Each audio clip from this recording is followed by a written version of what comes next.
Well, good evening, everybody, wherever you may be watching us from.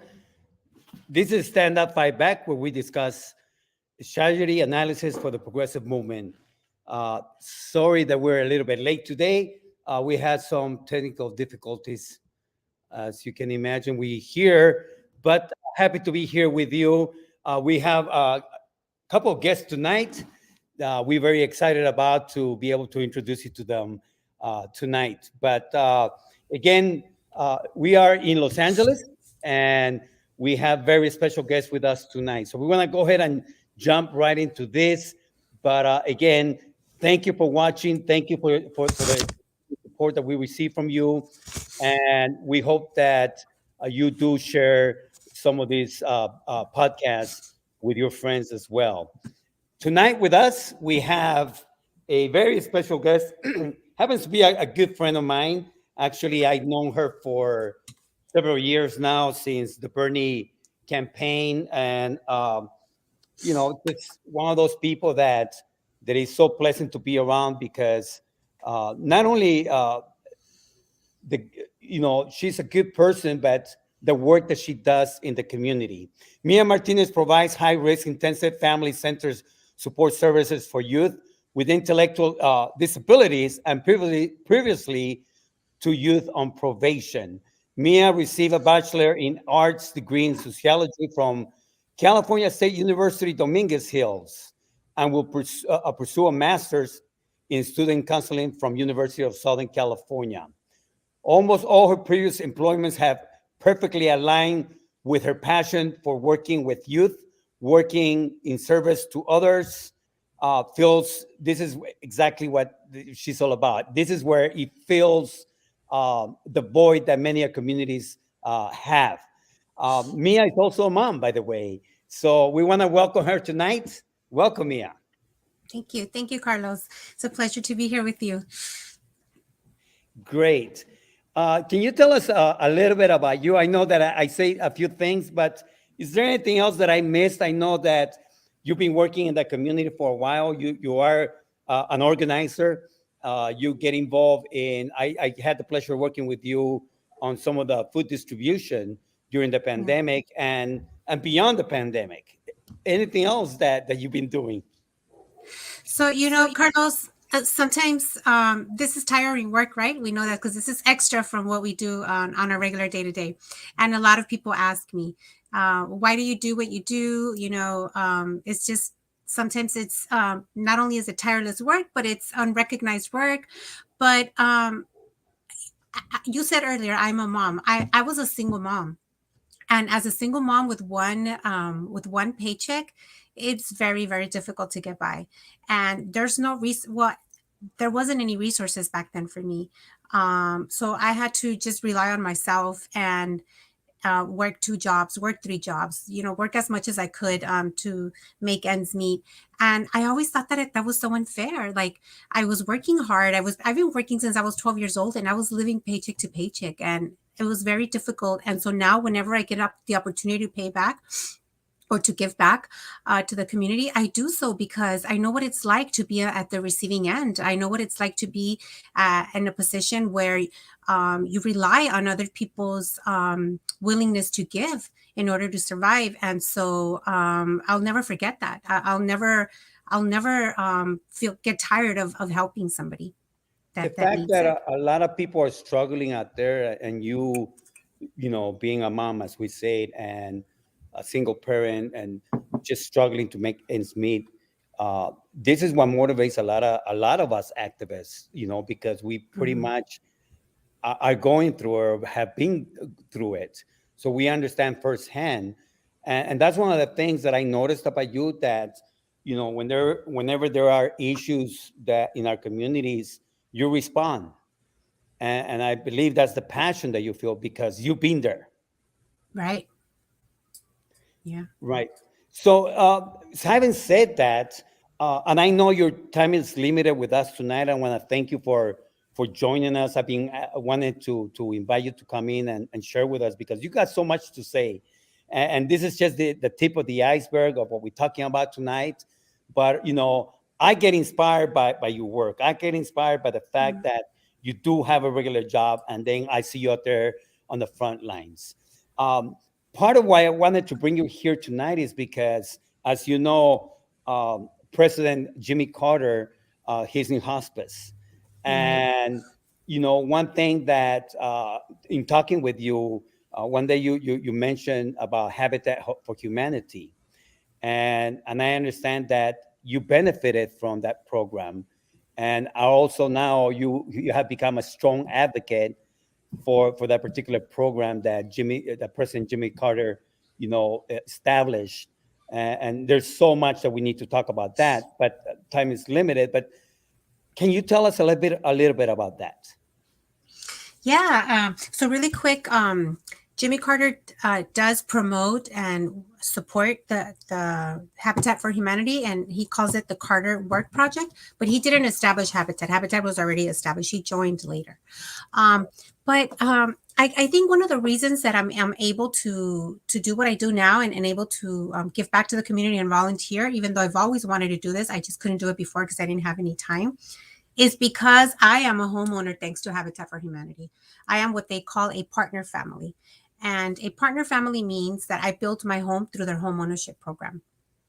Um, Several years ago, I finally had my savings and I thought I had enough money for a down payment. And I was really excited and really happy to go meet with loan officers because, I was gonna buy my house, right? That's what I was, that was my goal for a really, ever since I became a mom, actually.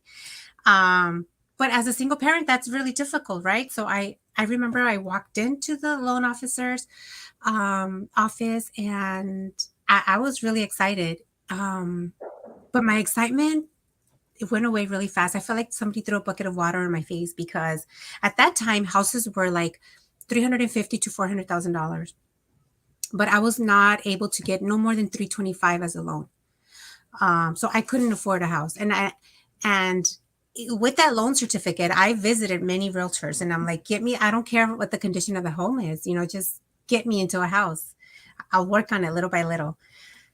And some told me up front they could not, and others they worked and they worked and they tried and tried, and at the end of the day, they just could not. They could not do it for me either. So I thought, that was it. And I remember I was sitting, I felt hopeless at that time, also, I should say, because that's really important. That feeling is what a lot of people feel right now. And that's why it's important to mention. Um, but I ran across, I was on social media and I saw an ad for Habitat, and they were partnering up with the families and they were having these houses. And I remember reading it and thinking, like, nah, there's got to be a catch, or, like, what are the chances that I get selected? And I didn't even want to do it. But I'm also a believer in, things happen for a reason, and you have to go with the flow of the universe. And I'm like, this ad is here for a reason. Let me just follow through. And I'll just read about it and pay attention. And if it's for me, it's for me. And if it's not, it's not.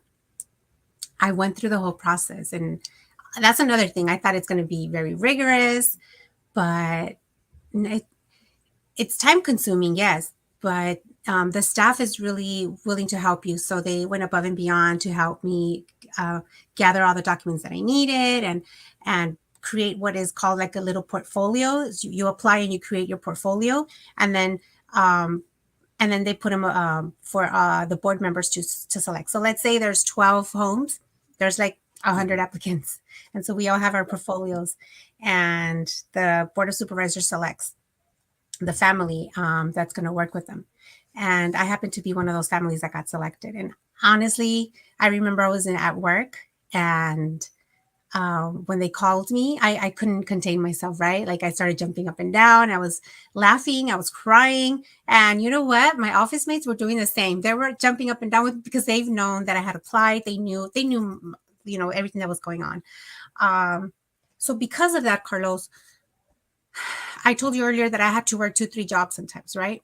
Because of that, because I am now in my home and I couldn't afford it just with the one income, thanks to the way they do the loans at Habitat, I no longer have to work 2-3 jobs.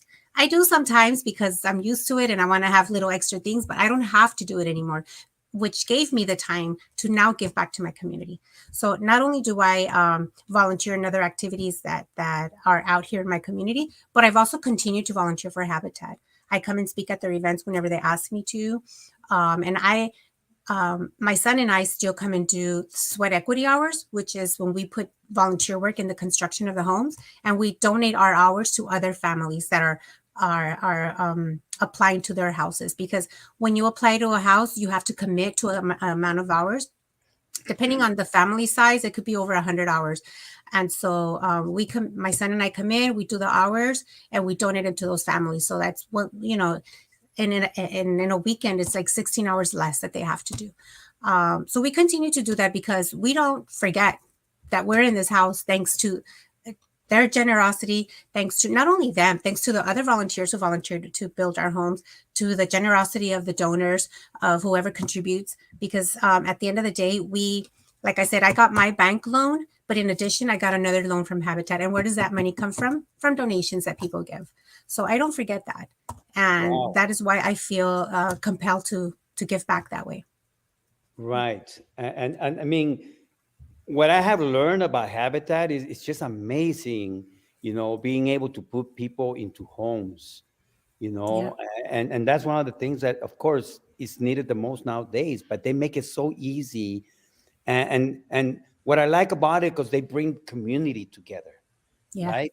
And you could volunteer, and and Yes. and this is again shared community where people are sharing their talents, and I seen some of the images where President Jimmy Carter's out there nailing boards, you Yeah. know and it's just I never forget those images. It's such an example of community coming together, and how much more people like him, a leader, an ex-president, leading the way, showing that when we volunteer, we affect people in positive ways.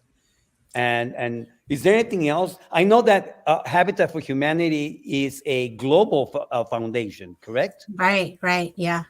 Yeah, so they're nationwide. They're global. There's locations all over the U.S. and other countries as well.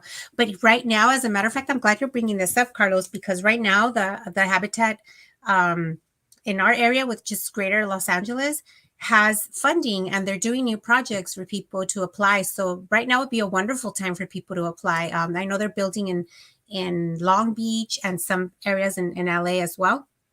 So if anybody out there is listening and is interested in the homeownership program, this is a good time to apply for that. And you say that, yeah, it's a process, but that's like anything else. Totally worth it. Yeah. Right.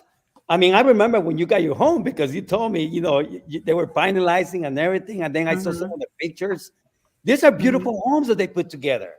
Yeah. These are Yeah, they really beautiful are. homes. And I'm going to tell you, because I helped build this home, I was a little bit scared. Like,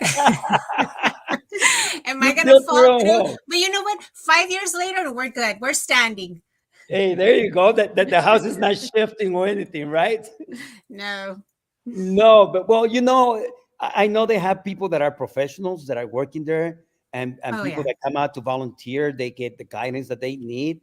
Oh, of But course. whether it is helping carry stuff, lumber or whatever, or nailing things, it's like all the work is supervised, right? Yeah. And that's one of the good things about this, because I don't know if you ever feel this way, like when you build something from IKEA, right? You build it, and even though it didn't come out that great, but you built it, you have that sense of pride. That's what we feel when we help build our house. This is our home. And not only that, but some of us maybe had never picked up a hammer before. I had, but maybe other people hadn't. And when you come in and you do this, now you out of something happens to your house, any little touches, you feel empowered that you can do this now because you learned skills while you Right. were building your home. So it just adds to the sensation of fulfillment. And the pride that you helped build this home. This is your Hmm. home, and if you have Yeah. children like you do, you get them involved as well. Right. And showing. I remember when I bought my home in Lancaster, we used to go there every week to see the progress. Hmm. But how much more when you actually part of the progress? Yeah. You participating. Where can people go to volunteer, or to make donations, or to learn more about Habitat for Humanity? So the same website, it's called Habitat for Humanity of Greater Los Angeles. You can apply for home ownership. Even those people that have homes that need repairs, like the roof repaired or something like that, they can apply for that as well. There's grants for that, and they will come in and help with that. Volunteer work, donations, everything is on that website. Right. So it's not necessarily just, getting you to into a new home, but as you say, if you need repairs, if you disable, Yes. you're an elder, you're a senior citizen, and you just have no money to fix your roof, you could apply, and there are grants for that, where they will come Yes. in and send people out there to fix. I remember this lady that we were helping save her home over in Arcadia, in that Okay. area out there by Pasadena, actually. Yeah, same thing. They built a whole. She was disabled. She used a wheelchair, so they built a whole thing just for her, so she will be able to have Mm. access to her home. Like a So ramp. a ramp, exactly. Mm. But thank you, Mia. It's been such a pleasure having you here tonight. I know that you got some things to do. I have a plane We to catch. You have a plane to catch. So I want to say thank you for, having make your way to us here tonight. And I hope this is not the last time that you are with us. Anything else that you would like to add before you leave? Again, I just want to recommend to those people out there who maybe have heard of Habitat and have not really looked into it. Just look into it.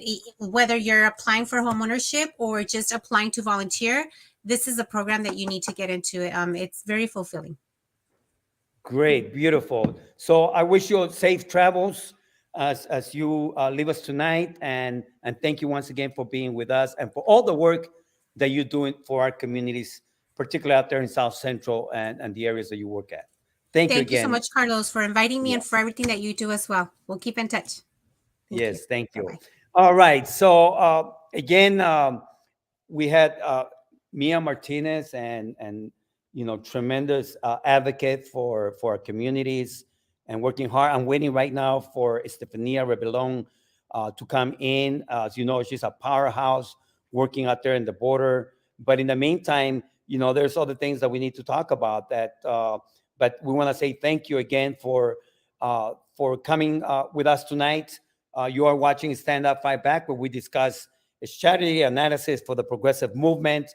And tonight we have Estefania Rebellon. She is with Yes We Can World Foundation.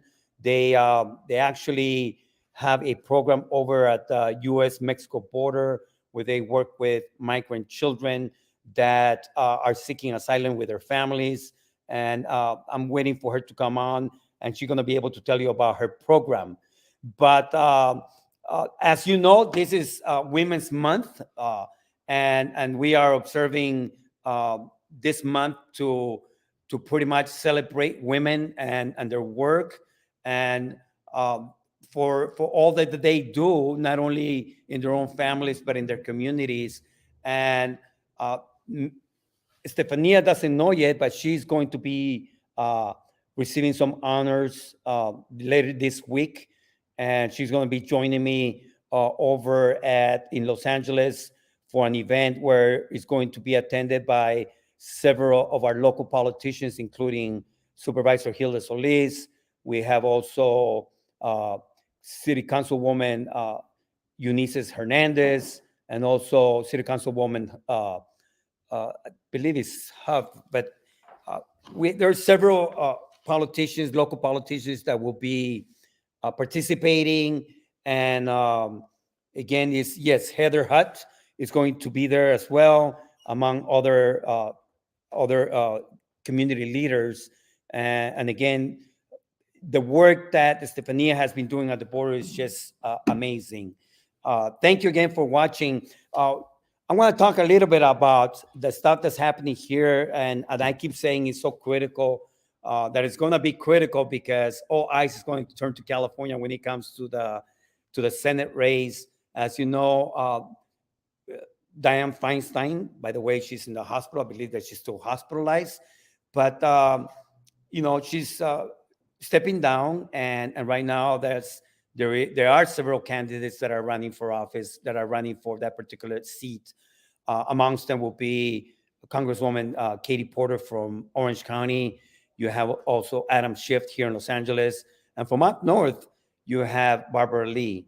And already there is excitement on the ground with these candidates, whoever you're supporting.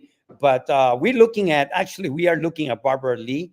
We're looking at her, not only her past voting record, but we are looking at who she is as a person and what she actually will bring to the table if she was to become a senator. So among talking to people, we have been noticing that a lot of people are turning and actually excited about a Barbara Lee for Senate campaign. So we'll see what happens. This past Friday, we had the opportunity to go and meet with Bernie and actually attended a Bernie event in which, for his new book that um, that he's out there promoting. So he was here in Glendale, California, doing a little promoting of the video. So we got uh, to attend with among other people. There's all kinds of progresses out there that we saw. So it was so exciting because it was almost like a family reunion where we saw a lot of the people, uh, coming and attending the event. As you know, always Bernie Sanders delivered a powerful message. His message had never changed. It always remains the same message, and that's what the book is about. Is He talks about the greed of the rich and the powerful. He talked about the working class. He talked about one of the things that really touched me a lot when he was speaking, when they were asking him several questions. But what motivates them, what keeps them going, and the fact that is the people doing the work that gets them excited, that gets them motivated. When he sees how much we have accomplished over the years, it gets them inspired to do more. Since I know Bernie, actually, I got to tell you this little story. But when I met Bernie, I asked him one question. At that time, I was working on foreclosures. I was working on people that were losing their homes. We were occupying homes here in Los Angeles as the banks were throwing people out of their homes. We're pretty much occupying the homes. We used to organize the whole community, and we used to fight the banks like that, occupying our homes. So, as you know, that the work was incredible, and it was heavy work. It was nothing easy. It required a lot just to be able to advocate for one home. But we were doing that. And lo and behold, this is when Bernie Sanders was announcing that he was going to run for president back in 2015. I remember I attended a meeting with him, and I asked him one question. I asked him one question, and I will never forget the answer that Bernie gave me. I asked him the question, what he thought about Wall Street. And mind you, every single politician that we came across during the Occupy movement, they distanced themselves from us. They didn't want nothing to do with the Occupy movement. They didn't. They will not talk against the banks in any way, shape, or form. They will not talk against Wall Street because these are the people that were actually financing their campaigns, and this is the people that actually put them in office. Through all the funneling all the money that they were pushing in there. But I asked him that question, what he thought about Wall Street.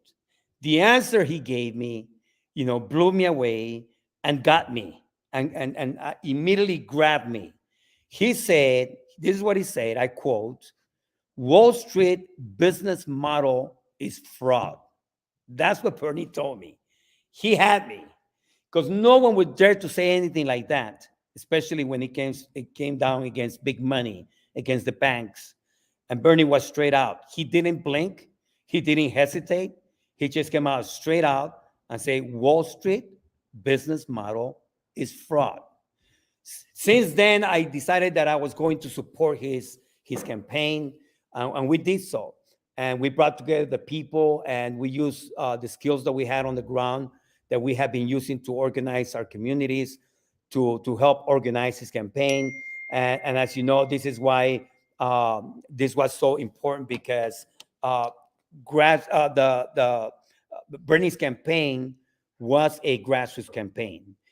As he said during the book event this past Friday, when he was asked about organizing, about the changes, and he said pretty straightforward, and this is what we have known, that any kind of changes, if you want change in your community, if you want change at a local level, state level, federal level, any change that is needed comes from the ground up, from the ground up. And this is exactly what we did with Bernie Sanders' campaign. We mobilized the troops, we mobilized the people. We were out there door knocking and stuff. And Bernie Sanders became, through the efforts of the grassroots everywhere, became a well-known name and recognized message that was resonating with the people, because it was all about the people. It was all about the people. If you pardon me for a second, I had Estefania just send me a message, and I want to see. Okay, so she's having a little trouble connecting, but hopefully she'll join us in a minute. Um, Again, you are watching Stand Up, Fight Back, where we discuss strategy analysis for the progressive movement. Um, we are on our second half of the hour. We are trying to bring on Estefania Rebellon. She is the founder of Yes We Can World Foundation, which they pretty much have mobile schools. And I can tell you that hopefully she comes in soon. But Yes We Can World Foundation was born out of the crisis at the border. You remember a few years back, about 3 years back, we had a major crisis at the border where you had thousands of people that were coming seeking refuge, particularly people from Central America, Honduras, Guatemala, El Salvador. There were people were coming from, by the thousands, and there was a major crisis at the border. Well, we raised some funds and raised some donations to take assistance over to the border, and that's where Estefania was part of this, and she went to the border to deliver the goods that we had collected: blankets, food, diapers, you name it. We collected a whole bunch of necessities for the people. And I remember when she got back, she told me, you know, we needed to do something more. We needed to do something more. That she was moved by the people at the border. She was moved by the children particularly, and and uh, and I understood that, and I asked her, well, what she thought that we needed to do, and she said that she wanted to do something with the children, because as you know, as the families were coming to the border, they were being pushed back. So Mexico didn't want them, the United States didn't want them, and they were pretty much caught in between. They were in limbo, and that was a very hard thing, because these people needed help, and the children were innocent. The children are innocent. So her idea was to be able to have classrooms where the people will be able to attend uh, a classroom, and while as they waited to be processed at the border, they could be able to attend school just like any other kid. And I remember that we raised money to buy huge tents, and we created some classrooms out there. And I tell you that, um, as that happened, um, this is where Yes We Can was born. But with us, with any further delay here, is our good friend. I gotta say, I'm just like, I am. She's one of the most inspirational people that I know. But Estefania Rebellon, and founder of Yes We Can World Foundation, mobile schools. I was telling a little bit of story, Estefania, before you came in, about how this all started. When the crisis at the border, how you mobilized over there along with some of the people. but you saw that there was a void. There was a void in the uh, because the people were left in limbo, and the children were innocent. But before we get into that discussion any further, I want to say hello. Thank you for joining us on a Sunday, because you're a I, super. If anybody's busy, you are busy. oh my goodness, no, coming from you, you're way more busy. Thank you so much for having me in this wonderful space that you've created. I'm sorry I was having technical difficulties with the Google Chrome, all of that, but we're here. So I do apologize for the delay. But yeah, I'm just really excited to be here to give you some updates on the work that we've been doing, and really grateful for your support of Yes We Can and all of the opportunities that you always try to help us with. So I'm really excited to be here and to share all the things that we've been doing with you guys. So I was telling the people how Yes We Can was born, that you set up some tents, and then I remember you came back almost with tears in your eyes because those tents got destroyed because of the storms that happened over there. And that's when you told me we need to do something better, and you were thinking about, having mobile schools. Tell us a little bit about that. Yeah, I mean, I would say that our story is very unique in the sense that it was in a moment notice. You know, we decided to take action, and we didn't exactly know the magnitude of what that action would do or what it would become. So we did start in tents, and as you said, it got destroyed by the weather conditions at the shelters that we were at. So when that happened, we decided to shift our energy and look for more sustainable solutions that were going to be strong enough to be able to sustain the weather, and just provide us with more opportunities to help more. So at the time, I'm a huge interior design fanatic, and in the real estate space as well. So there was a boom in the tiny home movement, and I figured if people are turning buses into homes, why can't we turn a bus into a mobile school? And I started doing some research. I noticed that there was some examples of that in Europe and also in India. And I thought, well, let's make one for the children here. So we quickly, my partner and I, Kyle, we decided to take on this challenge. And with no experience, we went on the internet as good millennials and started Googling, asking a lot of questions. We went on YouTube also to look for ideas of what to do. And we've just gotten really blessed along the way, because it turns out that the person we bought the first bus from was actually someone that had been converting buses as his business for a long time. And we didn't know this until the day we met him. And this person was Mike. I think you got to meet him, Carlos. He Yeah. helped us convert the first bus and really guided us through the entire process. So we were very, very blessed to right off the bat be with a professional. And that's how it started. At the moment, we have 3 mobile schools, and it's just really been a blessing and a very challenging, I would say, time as well, because our nonprofit started right before the COVID-19 pandemic.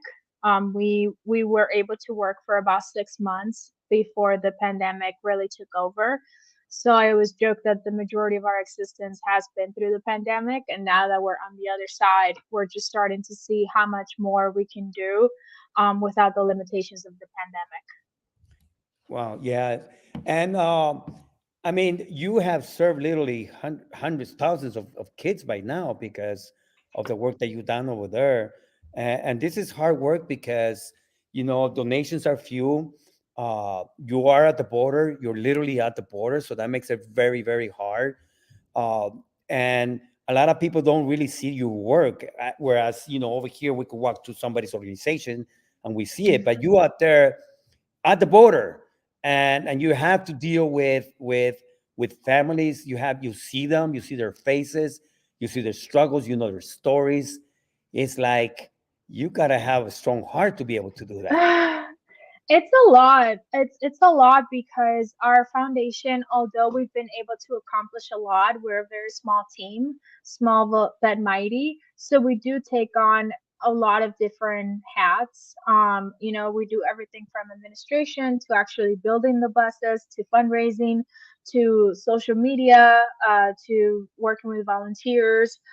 So all those jobs and all those roles is just like, you know, Kyle and I and our team in Mexico. So it is very challenging. And I think also when we started this project, we didn't realize all of the, I would say, structural aspects that we needed for this to be long standing as it has now.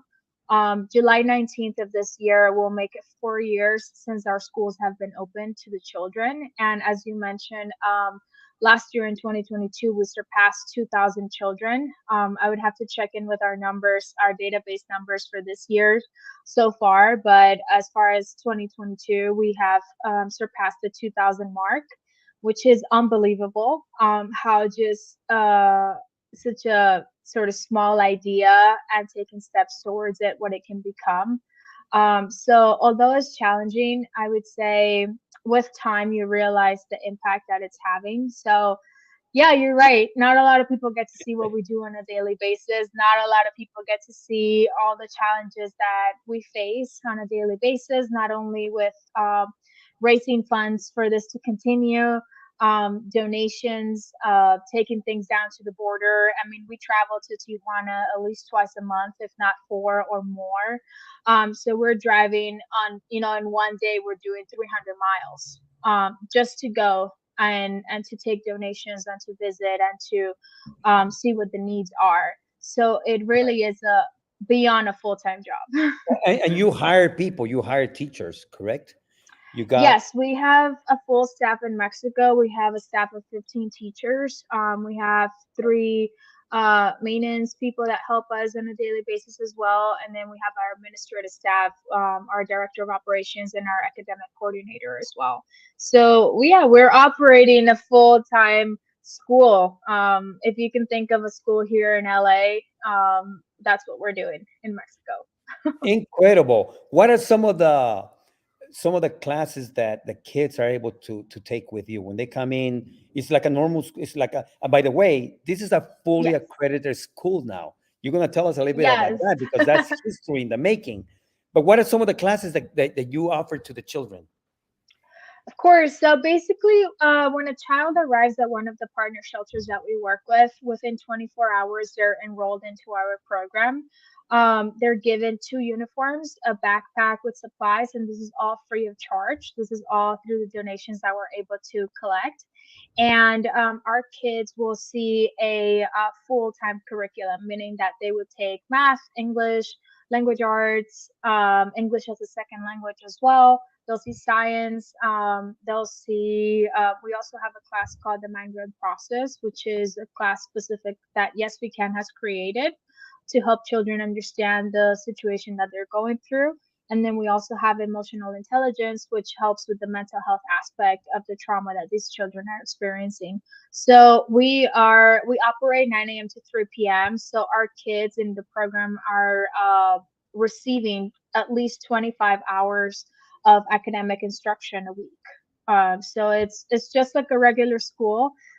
If you can think of if you have children at home and you take them to the school that your address is subjected to, that's basically what we're doing. And within time, so initially we just started with our program, and about a year in, we started our partnership with the Education Board in Mexico, which was on a yearly renewal basis. And now, this past year in August, we actually extended our partnership to be indefinite, which means that no matter what changes in government take place in the Education Board in Mexico, with because all of these people are elected officials, our program will stand in place and will be protected by the board. So we are the first bilingual educational program specifically for migrant children that has been accredited by this board. And what that means for children is that no matter where they go, whether it's the United States or Mexico, or they go back to where they're from, their Central American countries or South America, they can take the credits and the transcripts that we give them in our program and continue their journey wherever they go. so they don't lose any of the time, and it's basically recognized as if they were in a regular school. This is just unbelievable. Thank Those you. accomplishments, because this is historic, because no one else, is doing this kind of work at this level. And you did that with no money. Because I remember it was actually the Yes. only money that was put into this that came out of your pockets. That came out of your pocket. Yeah. And I gotta tell you is that you have led by example, Stefania. And as we celebrate the Thank International you. Women's Month, I cannot think of a better person that deserve the recognition than you. You become a mother to these Oh kids. my gosh. You become a sister to the mothers. That have the children. You become pretty much a light in a very dark world, because we see what that situation out there at the border, and you there. Thank you. Yeah, I mean, I guess it's hard to see yourself as that, because we're so in the trenches doing the work every single day. But thank you so much for saying that, because I think the biggest accomplishment out of this project is just knowing that it did make a difference. I was very clear when we started this project that I didn't want it to become just I don't know, a post. I didn't want it to become a post that I made that in 2 weeks or 3 weeks or a month it would disappear and not really matter. And that's why I was so intentional about really saying, okay, what is it that we're gonna do? How are we gonna do it? Are we committed to this? And then it's off to the races.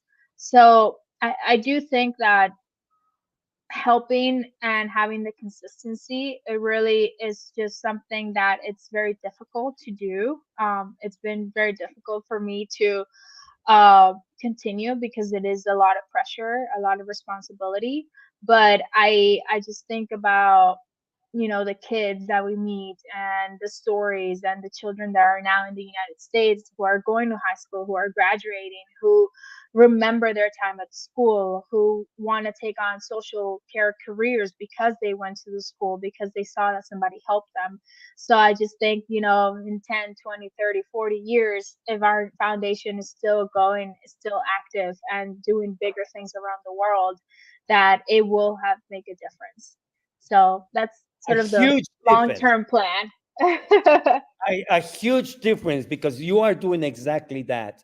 I got an opportunity to meet some of those families that you have worked with in the past, and it's just like my heart melts, because they made it here, and they have opportunities, and they have an outlook in life that looks bright because of you, because Thank of you. you.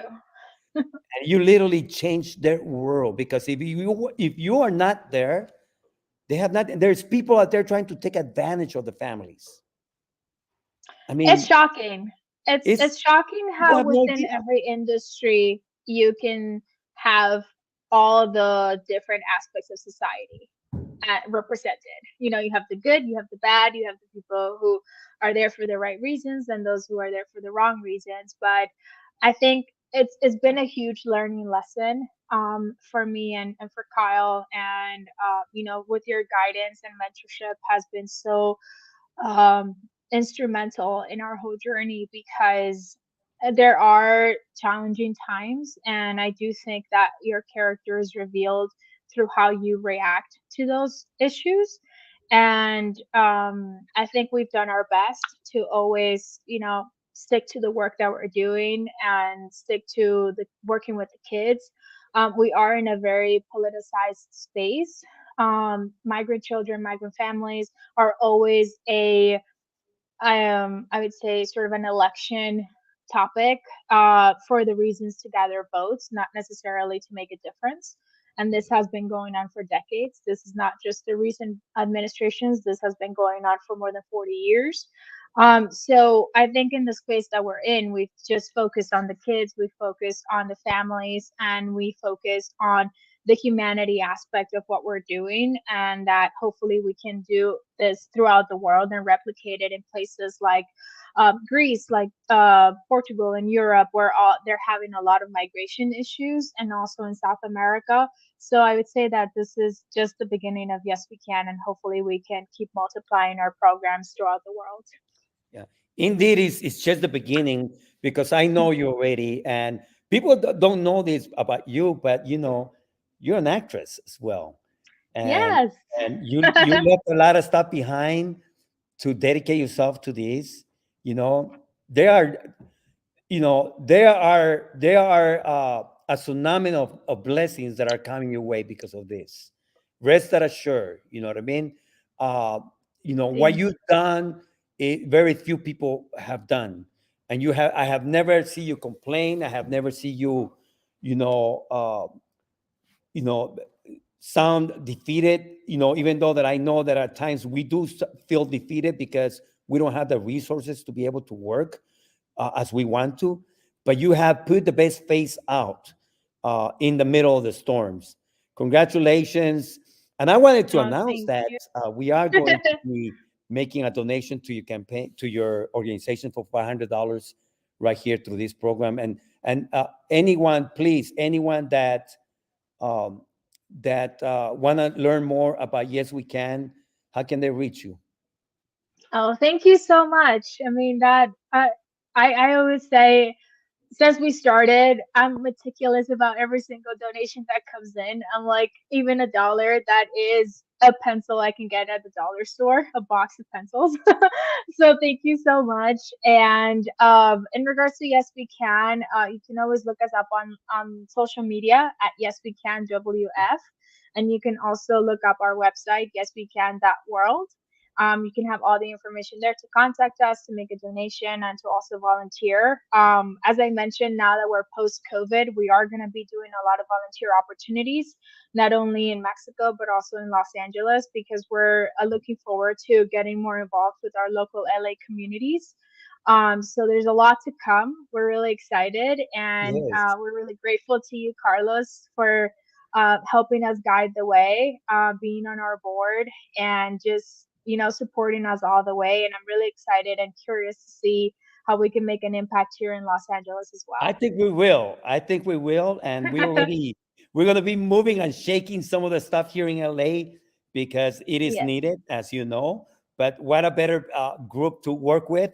So if you are in Los Angeles, you are blessed to have Estefania here with us. Let's This is do her it. headquarters. We're going to be doing a lot of work here in LA, to be announced. To be announced. Yes. Yes, to Coming be soon, announced. So 2023. Exactly.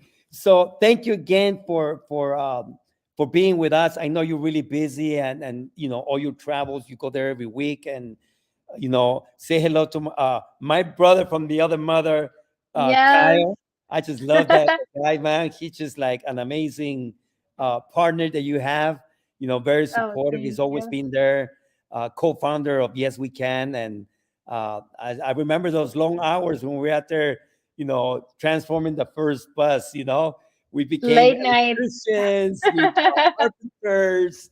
That's why we're so grateful to you, Carlos. You could do it all. And I'm so proud of everything you're doing, all of your ideas coming to reality. Also, you traveling across the country back and forth, launching these food markets and helping people with food, which is essential. So we're so proud of you as well. And also that I think you're way more busy than, than we are. You're doing all these podcasts and always trying to do good. I mean, what a legacy that you're leaving and that you're continuing to create through all the little seeds that you plant in all of us. So thank you so much. Yeah, we just want to make sure that the people have a way to learn about what other people are doing. People like yourself, or Mia that we had a little earlier before you. She's working with Habitat for Humanity, and they do such a great work. Bringing putting families in homes or fixing homes that people have no money to be able to fix their roofs, etc. But thank you again, and I'm gonna be Of seeing you course. Thursday, right? Yes, I'll be seeing you Thursday. Really excited. Yeah, so we're really excited. We're going to be going to an event with Reimagine LA and a few other people. And there's going to be a surprise there. There's going to be a surprise. But, Yes. anyways, you've been watching Stand Up Fight Back. We come every Sunday. 7 p.m. Pacific time, 10 p.m. Eastern time. Thank you for watching and sharing the videos. Be safe out there. Thank you, everyone. Bye.